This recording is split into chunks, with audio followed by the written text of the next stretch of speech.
Today is the 6th of August. We are continuing with the Khandha Samyutta, 22nd chapter of the Samyutta Nikaya. Now we come to Sutta 22.82. This sutta is also found in the Majjhima Nikaya. The same sutta is Majjhima Nikaya Sutta 109, called the Mahapunama Sutta. On one occasion, the Blessed One was dwelling at Savatthi in the eastern part, in the mansion of Migara's mother. Migara's mother is a nickname for Visakha, together with a great Sangha of monks.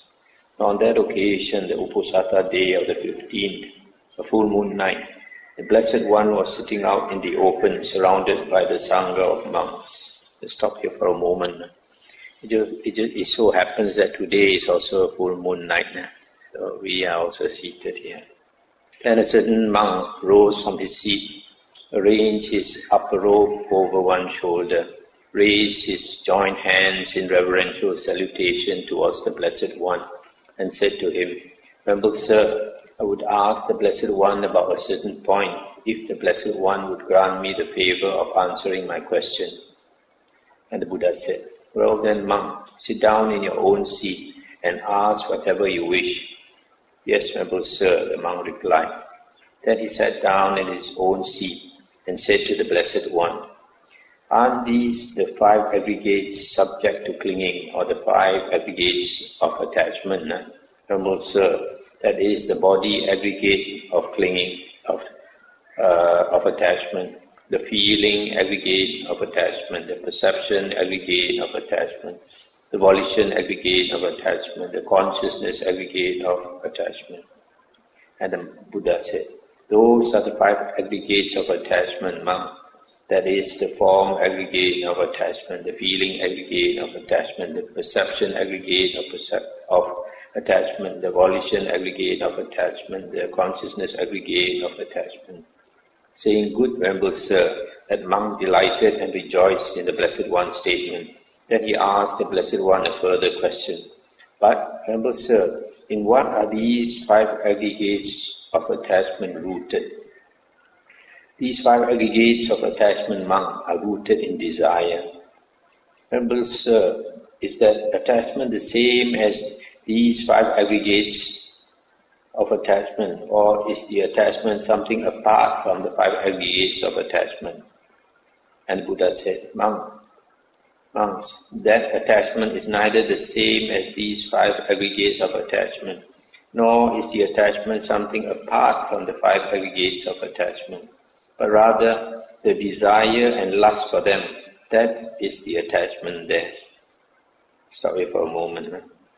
Here the Buddha is saying that the 5 aggregates,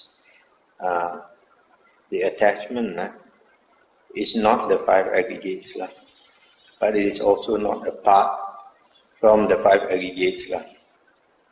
It is the desire and lust for them, that is the attachment. Saying, "Good, Venerable Sir," that monk asked the Blessed One a further question. "But, Venerable Sir, can there be a diversity in the desire and lust for the 5 aggregates of attachment?" "There can be, monk," the Blessed One said. "Here, monk, it occurs to someone, may I have such body in the future, may I have such feeling in the future, may I have such perception in the future, may I have such volition in the future, may I have such consciousness in the future." Thus, monk, there can be diversity in the desire and lust for the 5 aggregates of attachment.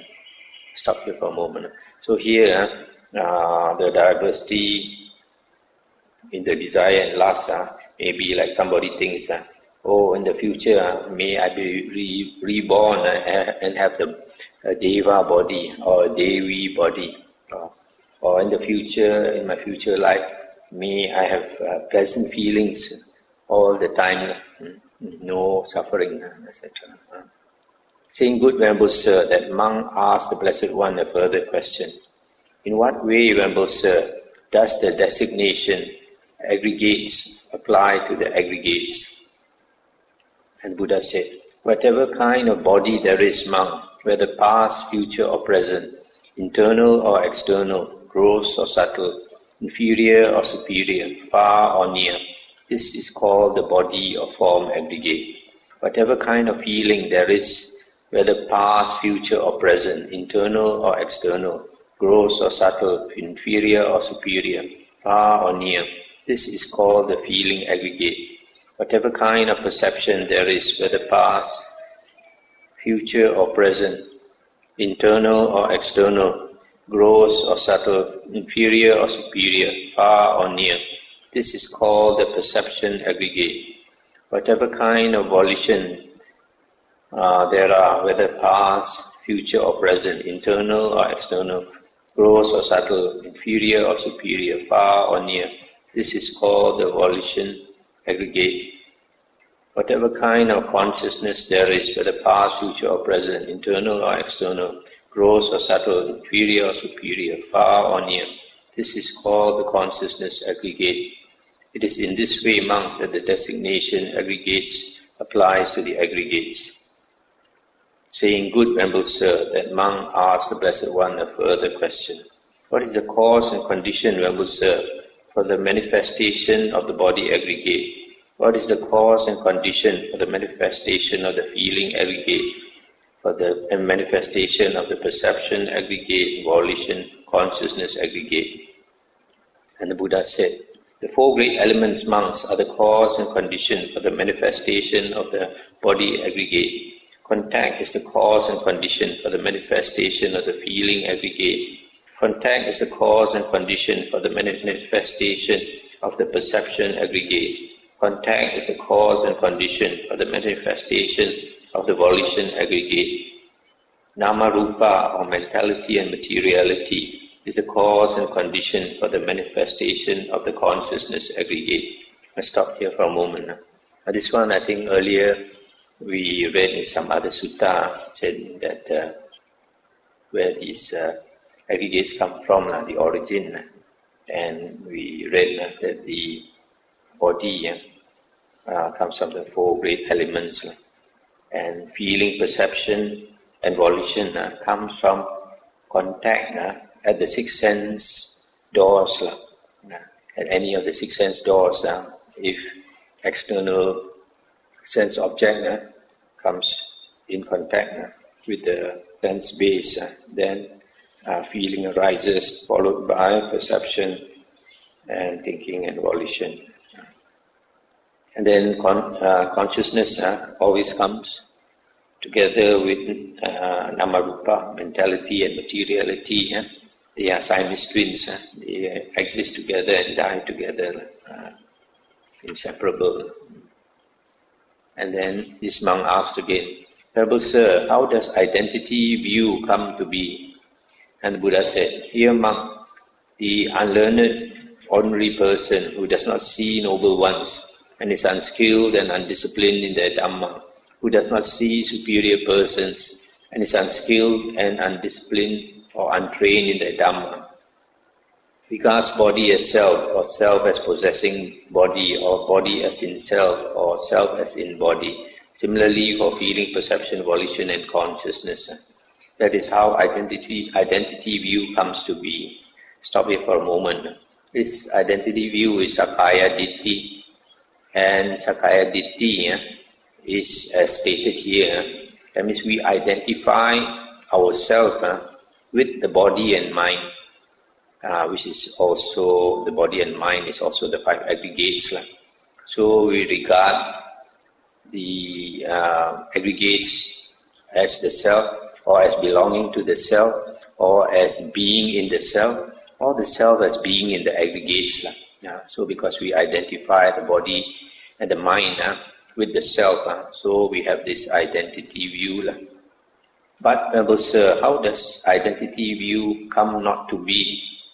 Here, monk, the learned noble disciple who sees noble ones and is skilled and trained in their Dhamma, who sees superior persons and is skilled and trained in their Dhamma, does not regard body as self, or self as possessing body, or body as in the self, or self as in the body.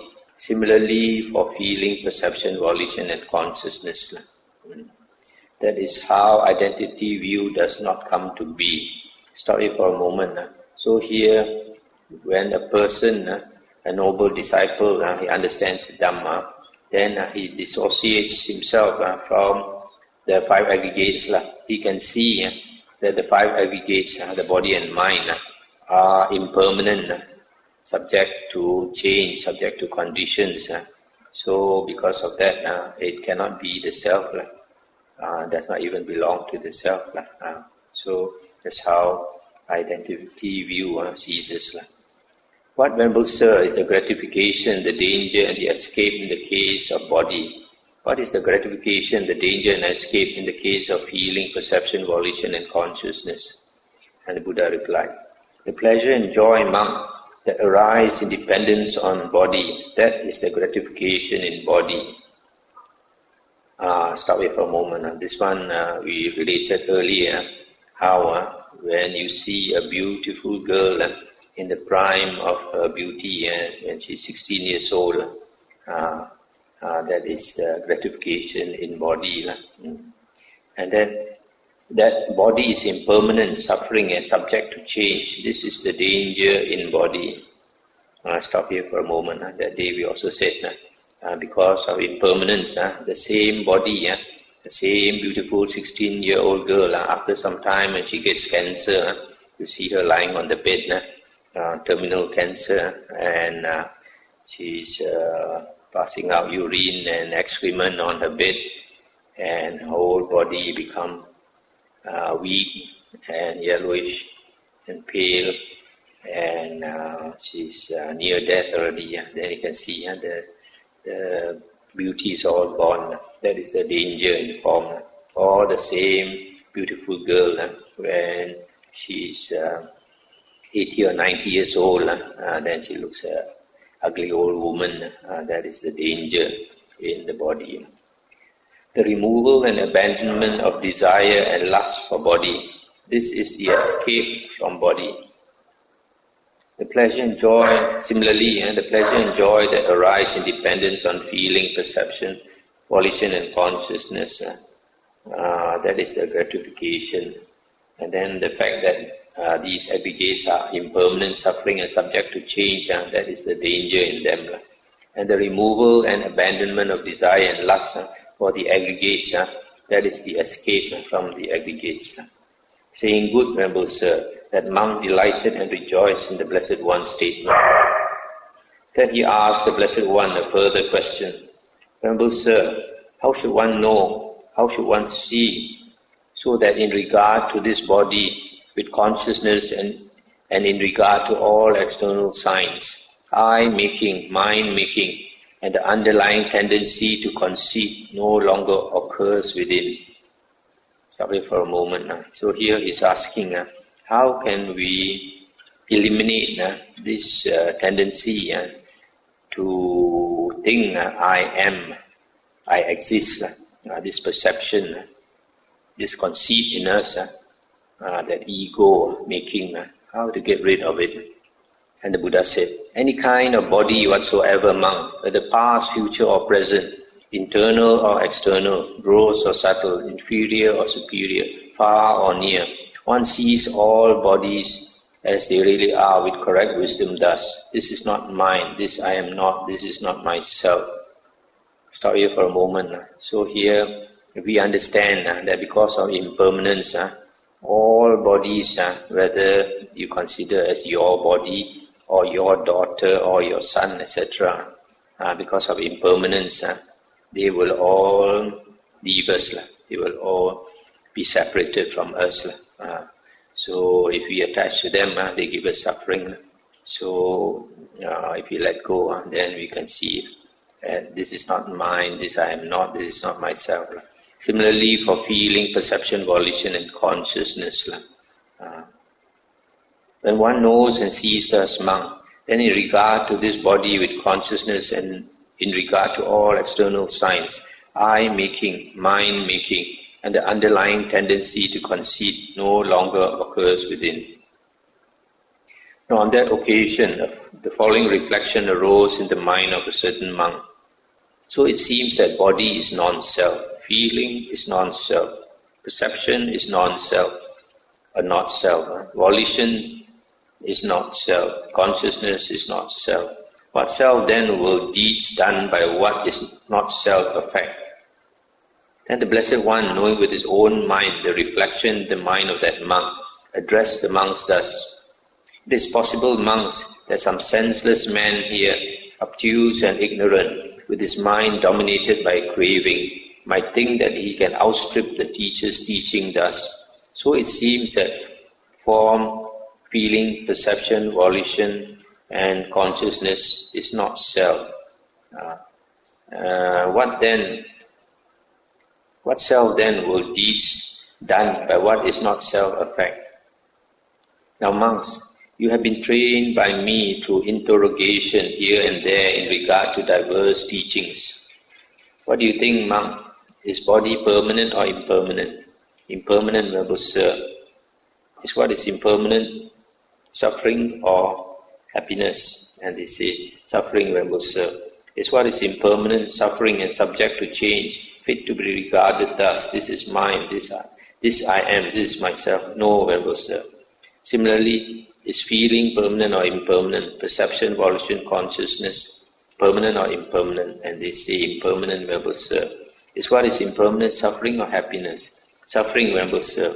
Is what is impermanent, suffering and subject to change, fit to be regarded thus: this is mine, this I am, this is myself?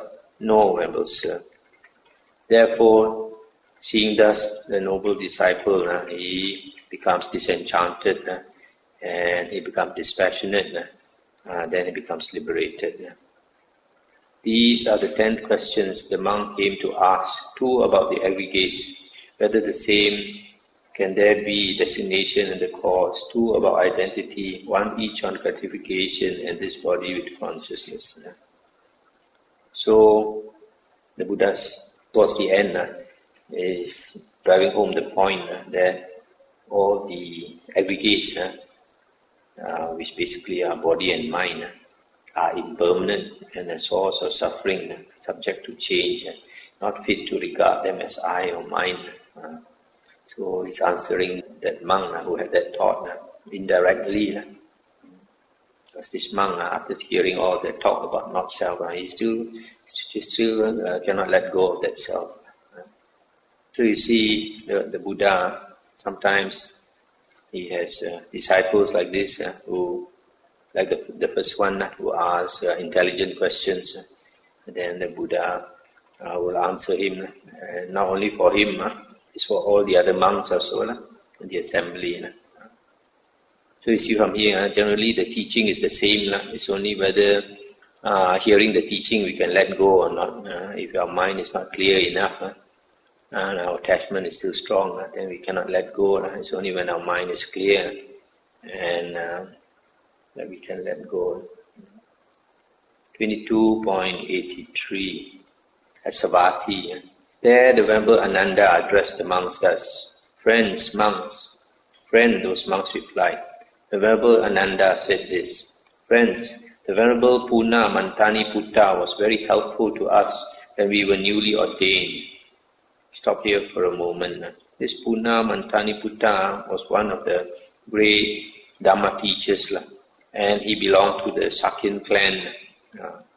There's a place I saw, I think in some sutta, where the Buddha was asking the monks, he was asking like in his homeland among the Sakyans, who is a good Dhamma preacher? And they told him, Puna Mantani Putta. And Puna Mantani Putta, here Ananda was saying, was his teacher who brought him to attain the vision of the Dhamma, that means attain stream entry. You can see through here. This Puna Mantani Putta, when I was in practicing Mahayana Buddhism, we used to do chanting, and I think, if I'm not mistaken, the name is Fulo No Man Toloni Che. Yeah. Fulo No Man Toloni Che. Sounds the same, Puna Mantani Putta. And then Venerable Ananda continued. He exhorted us with the following exhortation. It is by clinging, Ananda, that the notion I am occurs, not without clinging. And by clinging to what does I am occur, not without clinging. It is by clinging to form that I am occurs, not without clinging.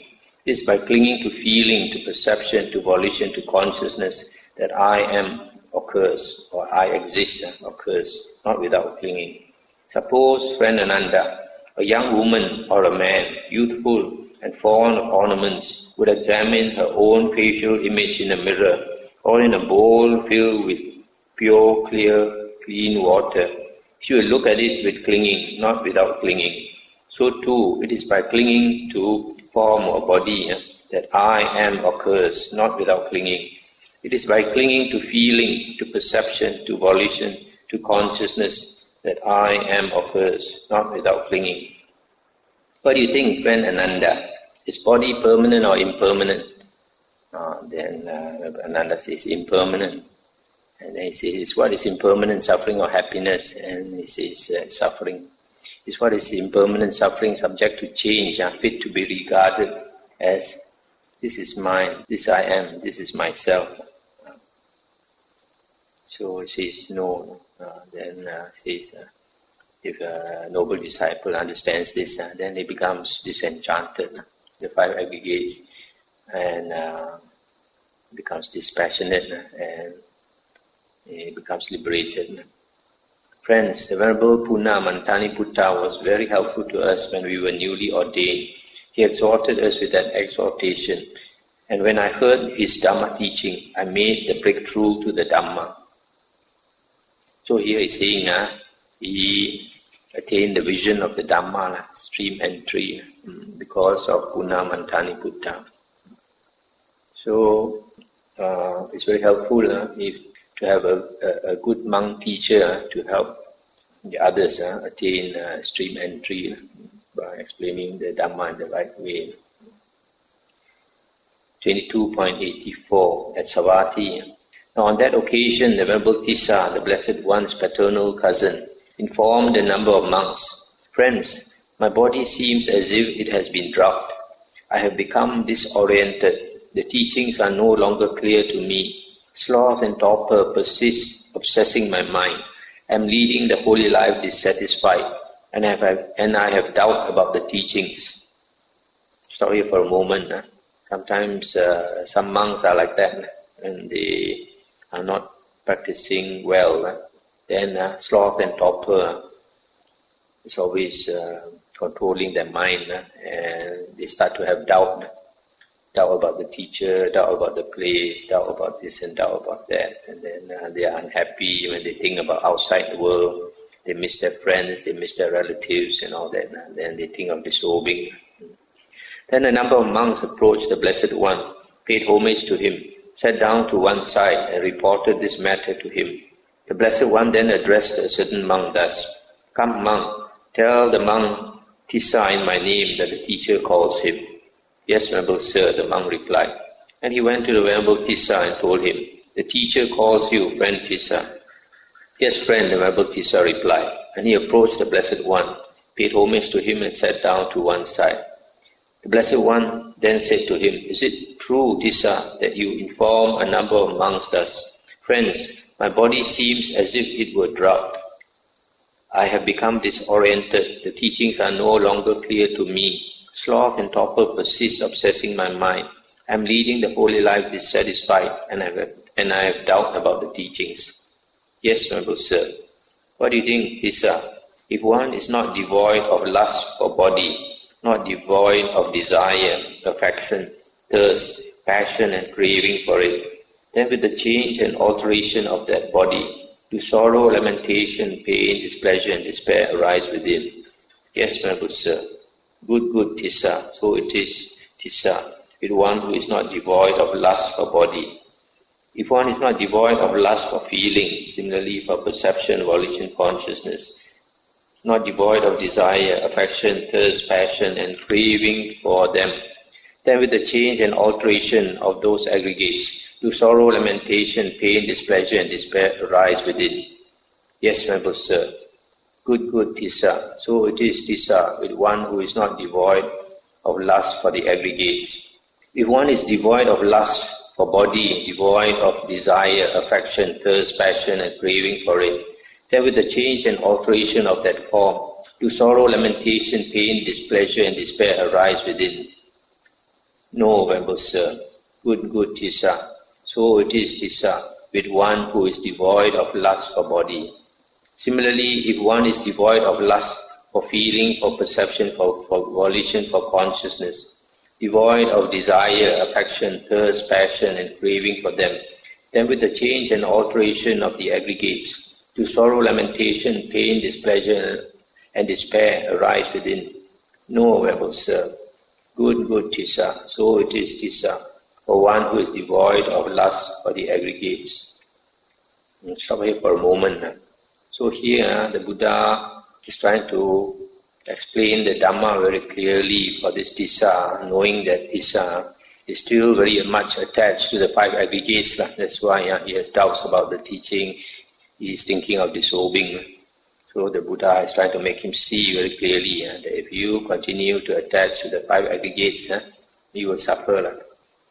What do you think, Tissa? Is body permanent or impermanent? Impermanent, Venerable Sir. Is what is impermanent, suffering or happiness?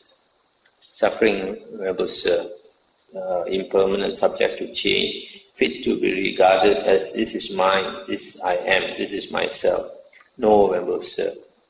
And seeing thus, a noble disciple becomes dispassionate and attains liberation. Similarly, for feeling, perception, volition, and consciousness. Suppose Tissa, there were two men, one unskilled in the path and the other skilled in the path. The man unskilled in the path would ask the skilled man a question about the path, and the latter would say, "Come, good man, this is the path. Go along it a little way, and you will see a fork in the road. Avoid the left-hand branch and take the right-hand branch. Go a little further, and you will see a dense thicket. Go a little further, and you will see a vast, marshy swamp. Go a little further, and you will see a steep precipice. Go a little further, and you will see a delightful expanse of level ground." I have made up this simile, Tissa, in order to convey a meaning. This here is the meaning. The man unskilled in the path, this is a designation for the ordinary worldling. The man skilled in the path, this is a designation for the Tathagata, Arahant, Sammasambuddha. The forked road, this is a designation for doubt. The left-hand branch, this is a designation for the wrong, eightfold path. The right-hand branch, this is a designation for the noble eightfold path, that is right view, right thoughts, etc. The dense thicket, this is a designation for ignorance. The vast marshy swamp, this is a designation for sensual pleasures.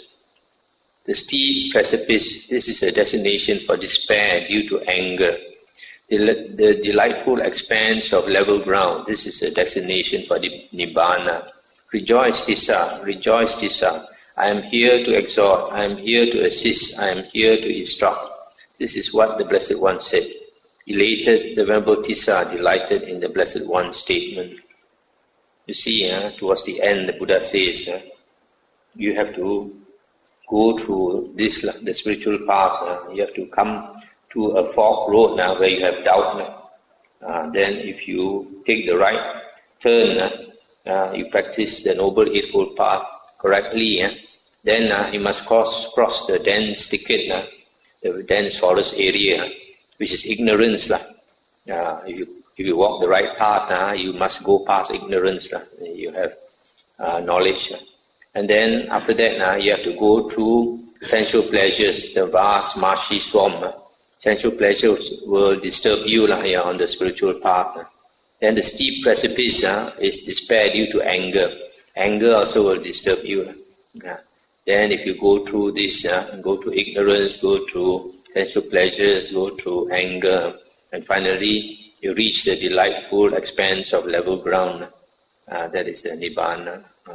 So everybody who walks the spiritual path also has the same problems. It's not easy to walk the spiritual path. In the beginning, you have a lot of doubts, whether you are ready to walk the spiritual path or not, whether you are willing to walk, whether the family will let you go or not, and all these things. And then, if you make the determination, then you still have to struggle with yourself. You think you let go already, you wear the robes, but you inside you still haven't let go.